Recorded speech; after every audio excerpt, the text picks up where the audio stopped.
यूं तो आदिल की परवरिश उसकी मौसी हसीना ने की थी, मगर फिर भी वो अपने सगे पिता से ताल्लुक न तोड़ पाया। शायद यही कारण है कि बेटा ना होने के चलते जिस मौसी ने बचपन में ही आदिल को गोद ले लिया, उसकी मौत के महज कुछ दिनों बाद ही आदिल ने न केवल उसकी संपत्ति बेच दी, बल्कि उससे हासिल होने वाली रकम का एक हिस्सा अपने पिता और छोटे भाई को भी दिया। मगर उस वक्त कौन सोच सकता होगा कि आदिल के सगे पिता के घर में न केवल आदिल को कत्ल किया जाएगा, बल्कि जब आदिल के कत्ल के रहस्य से पर्दा उठेगा तो सभी की रूह को झकझोर के रख देगा। नमस्कार, आदाब दोस्तों, मैं आपका साजिद सैफी हूं और आप हमारी खास पेशकश बेपर्दा देख रहे हैं। और बेपर्दा में आज बात मेरठ में हुए उस आदिल हत्याकांड की जिसे देखने के बाद यकीनन आप ये मानेंगे कि आपने अब से पहले ऐसी कहानी सिर्फ फिल्मों में देखी होगी।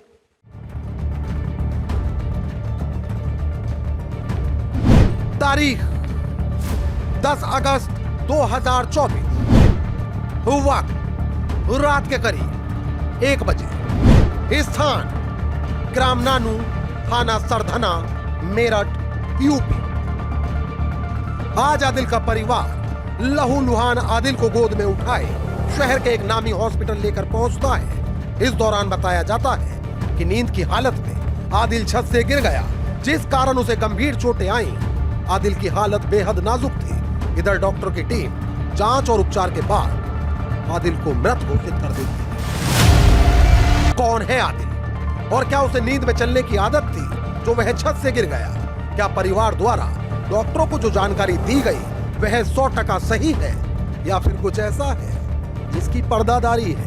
खैर, कहानी के इस पहलू पर हम जल्द वापस लौटेंगे, मगर आइए उससे पहले जानते हैं कि आदिल की मौत के कारण को लेकर डॉक्टरों का क्या मानना है।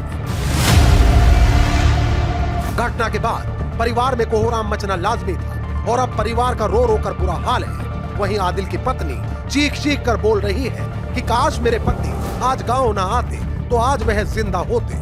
दरअसल आदिल अपनी ससुराल यानी मुजफ्फरनगर में ही घर बनाकर रहता है और आज दिन में ही वह पिता के घर से अपनी पत्नी को वापस साथ ले जाने के लिए आया था। शाम के वक्त सबने साथ बैठकर खाना खाया। रात को सोते वक्त सबने चाय पी, मगर फिर देर रात आदिल की चीखने की आवाज ने अड़ोस पड़ोस के लोगों की गहरी नींद को एक जोरदार झटका दिया और उसके बाद अब पूरे परिवार का बुरा हाल है। खैर, डॉक्टरों की टीम आदिल को मृत घोषित कर चुकी थी, जबकि परिवार आदिल के शव को घर ले जाने के लिए शव की मांग करने लगा। मगर ये क्या, मेडिकल परीक्षण के दौरान डॉक्टरों को संदेह हुआ कि आदिल के शरीर पर जो घाव है वह छत से गिरने के नहीं, बल्कि किसी धारदार हथियार से आदिल के शरीर को जख्मों से चूर किया गया है। क्या है आदिल की मौत का रहस्य? क्या किसी ने आदिल को कत्ल किया है? अगर हाँ, तो किसने? ये बात जल्द मंजरे आम पर आएगी, मगर अब अस्पताल के स्टाफ द्वारा तत्काल इसकी इत्तला सरधना पुलिस को दी गई। सूचना मिलते ही सरधना थाना प्रभारी प्रताप सिंह अपनी टीम के साथ मौके पर पहुंचे, जबकि पुलिस ने शव को अपने कब्जे में ले लिया। उधर परिवार इसे हादसा बताकर पोस्टमार्टम न कराने की जिद पर अड़ा था। हालांकि इसके बाद आला अफसरान के आदेश पर स्थानीय पुलिस ने पंचायतनामा की कार्रवाई के बाद शव को पोस्टमार्टम के लिए भिजवा दिया। एक तरफ जहां डॉक्टरों का पैनल आदिल का पोस्टमार्टम करके उसकी मौत के रहस्य को समझने का प्रयास कर रहा था, तो वहीं दूसरी तरफ सरधना पुलिस परिवार के प्रत्येक सदस्य के बयान दर्ज कर रही थी। इस दौरान परिवारजनों के बयान में कुछ ऐसा विरोधाभास पाया गया कि इस पूरी कहानी में नया मोड़ आ गया। दरअसल जब पुलिस द्वारा परिवार से सख्ती से जानकारी जुटाई गई तो आदिल के पिता रशीद ने बताया कि आदिल छत से नहीं गिरा, बल्कि उनके छोटे बेटे गुलफाम ने बड़े भाई पर धारदार हथियार से वार करके उसको कत्ल किया है। मोटिव जानने पर पता चला कि गुलफाम और आदिल आपस में संपत्ति को लेकर रंजिश रखते थे। कारोबार के लिए गुलफाम आदिल से पैसा मांग रहा था।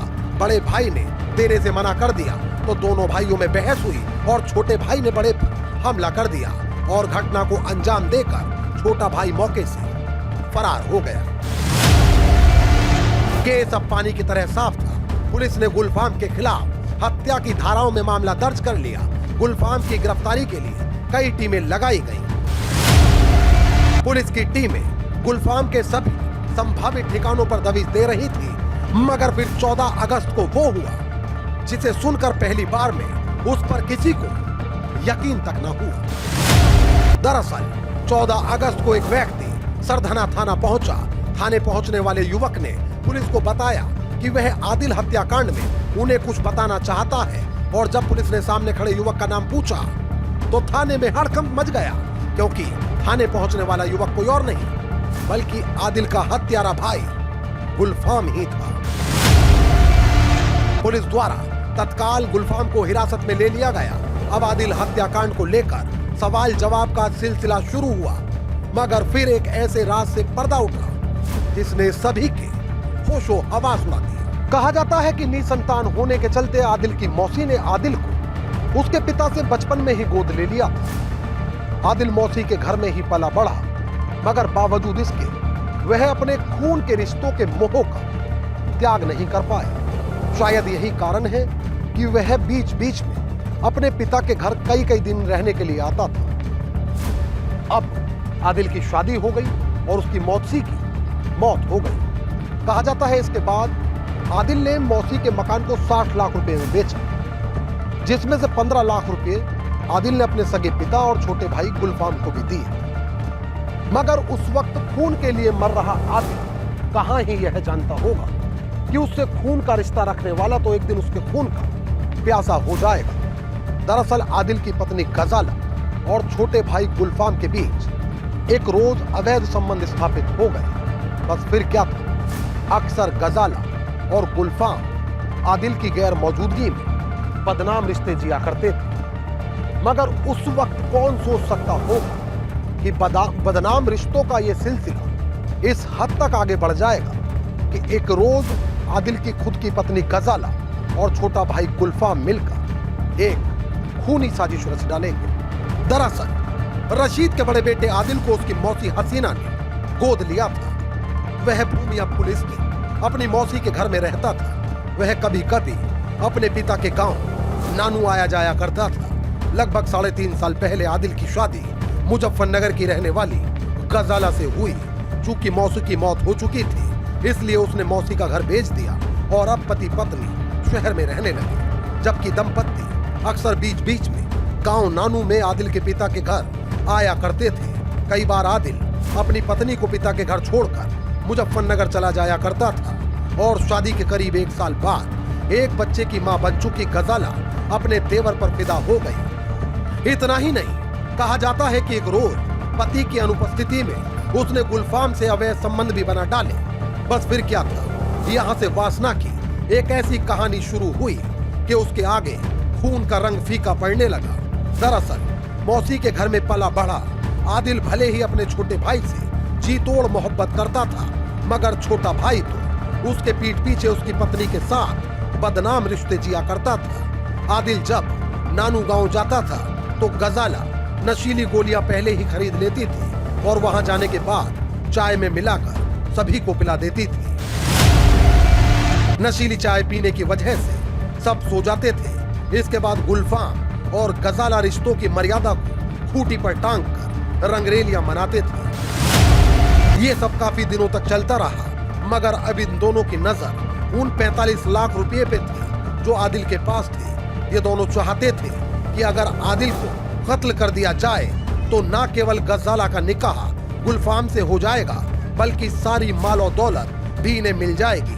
पुलिस के मुताबिक गजाला ने गुलफाम के साथ आदिल की हत्या की योजना बनाई, जबकि घटना वाली रात गजाला ने अपने पति आदिल और उसके परिवार के बाकी सदस्यों को नशीली चाय पिलाकर बेहोश कर दिया। पहले गजाला ने धारदार हथियार से पति आदिल पर वार किया, फिर गुलफाम ने चाकू अपने हाथ में लेकर आदिल पर ताबड़तोड़ वार किए और उसकी हत्या कर दी। वहीं जैसे ही आदिल की चीख सुनकर परिवार और पड़ोसी जगे तो गजाला ने गुलफाम को वहां से भगा दिया।